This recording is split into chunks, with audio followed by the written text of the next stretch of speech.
मैं हूं वैभव शर्मा और आज हम जो हमारी मॉडर्न इंडिया की हिस्ट्री है, हिस्ट्री ऑफ मॉडर्न इंडिया, आधुनिक भारत का इतिहास, उसका हम आज एक नए टॉपिक के साथ आए हैं। और वो टॉपिक है हमारा 1813 का चार्टर्ड अधिनियम, चार्टर्ड एक्ट ऑफ 1813।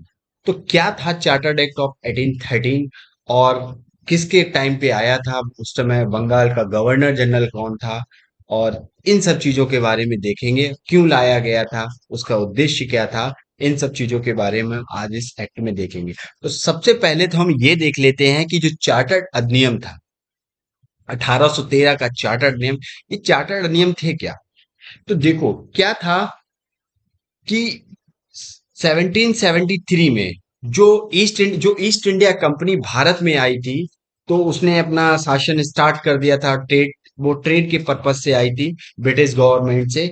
जो ब्रिटिश पार्लियामेंट या गवर्नमेंट थी उससे एक अपना आदेश पत्र जो भी था उस लिखवा के लाई थी। इसके बाद मोनोपोली थी उसकी, मतलब केवल वही भारत की जो कॉलोनी थी ब्रिटिश गवर्नमेंट की, उस पे वो ट्रेड करने आई थी। लेकिन जब ब्रिटिश गवर्नमेंट ने देखा कि यहाँ पे भाई अपॉर्चुनिटी बहुत ज्यादा है चीजों की, बड़ी, उस टाइम भारत सबसे बड़ा कॉलोनी था, तो ब्रिटिश गवर्नमेंट ने क्या किया? ब्रिटिश गवर्नमेंट ने धीरे धीरे एक्ट लाना स्टार्ट कर दिया और उन एक्ट के थ्रू जो ईस्ट इंडिया कंपनी थी, उस ईस्ट इंडिया कंपनी की जो पावर थी उसको कम करती गई, अपनी पावर को बढ़ाती गई। जिसमें बोर्ड ऑफ कंट्रोल, बहुत सारी चीजें लाई, बहुत चेंजेस किए उसने, जिससे उन ईस्ट इंडिया कंपनी की पावर कम होती चली गई और जो गवर्नमेंट थी उसकी भारत में जो पावर थी उन एक्ट के थ्रू बढ़ती चली गई। और ये 20 साल पे लाया गया। जैसे 1773 में आया, तो इसके बाद 1793 में 20 साल बाद एक्ट। फिर इस 20 साल बाद क्या किया गया कि जो ईस्ट इंडिया कंपनी का रूल करने की जो टाइम पीरियड था, जो अवधि थी, उसको और बढ़ा दिया। 1813 पहुंच गया, फिर 1833 पहुंच गया। ऐसे करके वो 20-20 साल बढ़ाती रही और लास्ट में 1857 में क्या हुआ? वॉर हो गई और पूरी तरह से ईस्ट इंडिया कंपनी भारत से चली गई और यहाँ पे ब्रिटिश जो शासन था, रूल था, वो स्टैब्लिश हो गया। तो आज हम 1813 के एक्ट के बारे में पढ़ेंगे, जो चार्टर्ड अधिनियम था, जो 20 साल बाद 1793 में कुछ चेंजेस करने के बाद 20 साल और बढ़ा दिया गया था। इसके बाद 1813 में आया और 1813 में भी क्या किया गया? 20 साल बढ़ा दिया गया। देखिए क्या किया। 1813 का जो चार्टर नियम था वो ब्रिटिश संसद द्वारा पारित था, ये हम आपको बता चुके हैं।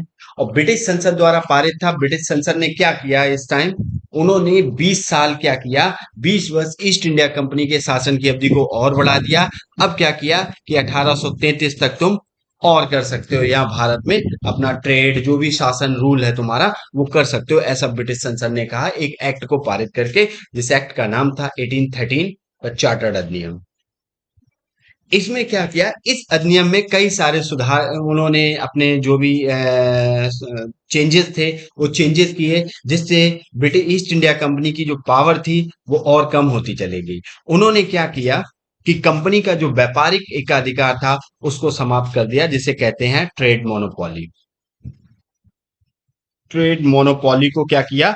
उस ट्रेड मोनोपोली को एक तरह से फिनिश कर दिया। कहा कि सिर्फ तुम्हारे पास चीन के साथ और चाय पर ये दो ही अधिकार बचे, ये दो ही मोनोपोली हैं जिसपे तुम ट्रेड कर सकते हो। एक तो तुम चीन के साथ ट्रेड कर सकते हो और एक तुम चाय पर ट्रेड कर सकते हो। बाकी भारत में जितने भी ट्रेड हैं, सारे ट्रेड तुम्हारे फिनिश किए जाते हैं। अच्छा, इसके पीछे एक रीजन, इसके पीछे रीजन क्या थे?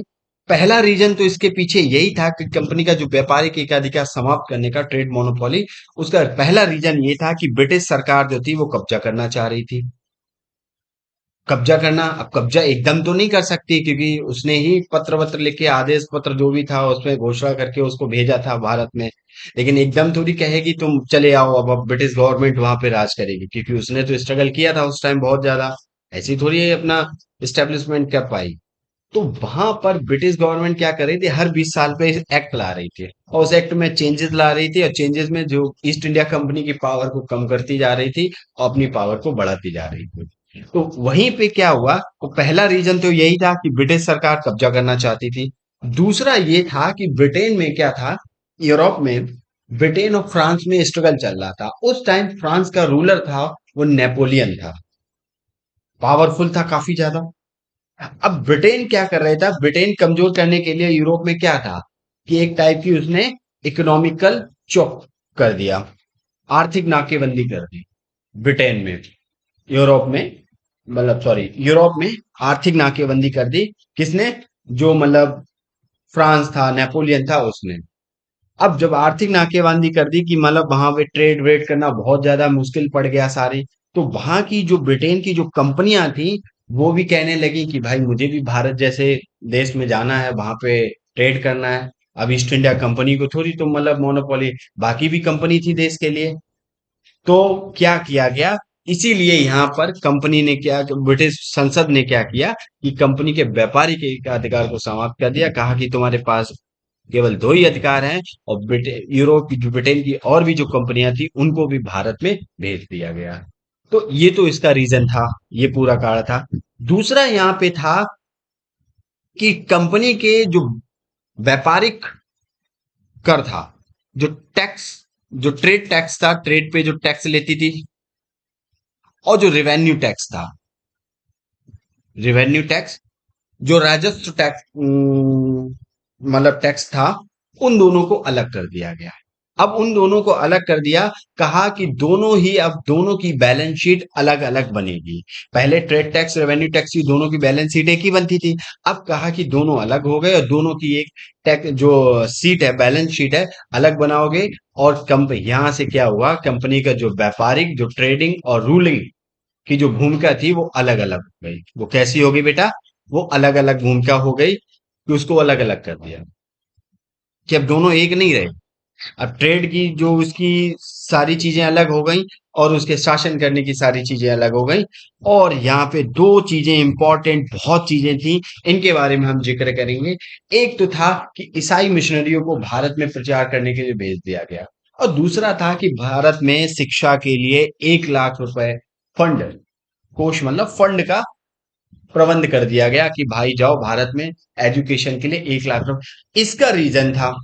इसका रीजन ये था कि 1833 के अप्रोक्स जो यूरोप था, यूरोप में इंडस्ट्रियलाइजेशन स्टार्ट हो गया था, औद्योगिकरण, इंडस्ट्रियलाइजेशन स्टार्ट हो गया था, औद्योगिकरण स्टार्ट हो गया था, मशीनीकरण, मशीनें आ गई थी। जो व्यापार में मशीनें थी, बड़ी बड़ी मशीनों से काम धंधा होने लगा था, ये काम और भी फास्ट हो गया था, अब कम समय में ज्यादा काम होने लगा था। ये सारी चीजें थी, लेकिन अब काम तो होने लगा, माल भी हो गया, अब वो बेचने के लिए मार्केट भी तो चाहिए। और उस टाइम ब्रिटेन की सबसे बड़ी कॉलोनी था भारत, और एक मार्केट की नजर से बहुत ही ज्यादा बड़ा था, जहां कंजप्शन बहुत ज्यादा था। लेकिन क्या था कि अपने मार्केट, अगर मार्केटिंग करनी है उससे पहले लोगों को कुछ बताना तो पड़ेगा उस मार्केट के बारे में, एजुकेटेड तो करना पड़ेगा जिससे उस प्रोडक्ट के बारे में समझ सके, इन चीजों के बारे में। तो इसीलिए भारत में शिक्षा के लिए 1 लाख रुपए फंड का प्रबंध किया गया। अच्छा, इस पे भी कॉन्फ्लिक्ट था कि भारत में शिक्षा वर्नाकुलर लैंग्वेज में दी जाए या जो वेस्टर्न लैंग्वेजेस हैं उनमें दी जाए। तो इस पे कॉन्फ्लिक्ट था, ये हम आगे पढ़ेंगे जब गुड डिस्पैच पढ़ाएंगे ये सारी चीजें। लेकिन फिलहाल तो अभी ये जानो कि 1 लाख रुपए का फंड का प्रबंध क्यों किया गया भारत में। इंडस्ट्रियलाइजेशन हो गया था उसकी वजह। तो यहीं पे आपको 1813 से लेके आपको 1833 तक आपको बहुत सारे रिफॉर्म्स भी मिलेंगे भारत में।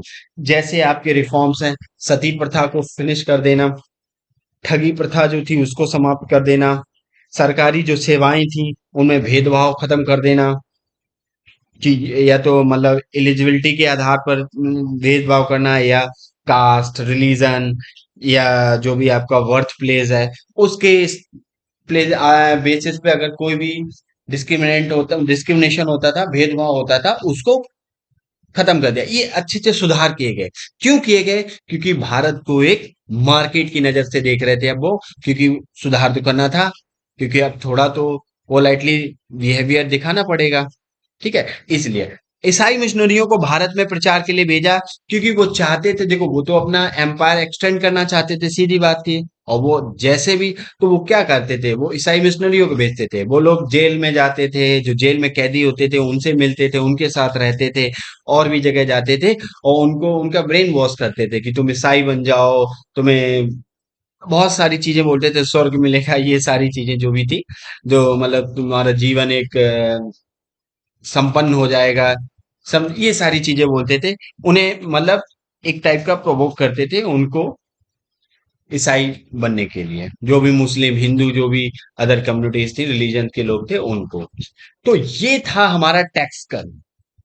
ये 1813 का चार्टर नियम था जिसमें हमने जाना। अब हम ये देख लेते हैं उस टाइम जो चार्टर एक्ट आया था, उस टाइम भारत का नहीं, यहाँ पे बंगाल का है। भारत का गवर्नर जनरल तो बाद में बना।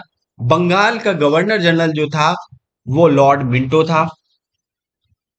और लॉर्ड मिंटो वही था जिसने अमृतसर की संधि की थी रणजीत सिंह के साथ। ठीक है। तो देखो, 18 इसके टाइम पे हुई थी, मेटकॉफ गया था इसकी तरफ से। तो 1813 7 से लेके 1813 तक भारत का नहीं, बंगाल का, ये बंगाल का गवर्नर जनरल था। कौन? Lord Minto first. अच्छा, ये हस्तक्षेप का समर्थक था, मतलब किसी की जो पॉलिसी थी ये नहीं था, उसमें इंटरफेरेंस नहीं करता था। हस्तक्षेप की नीति का समर्थन करता था। इसके शासनकाल में भारत किसी भी बड़े युद्ध में नहीं फंसा। बाकी ये चीजें आप देख लेना, ये लॉर्ड मिंटो के बारे में।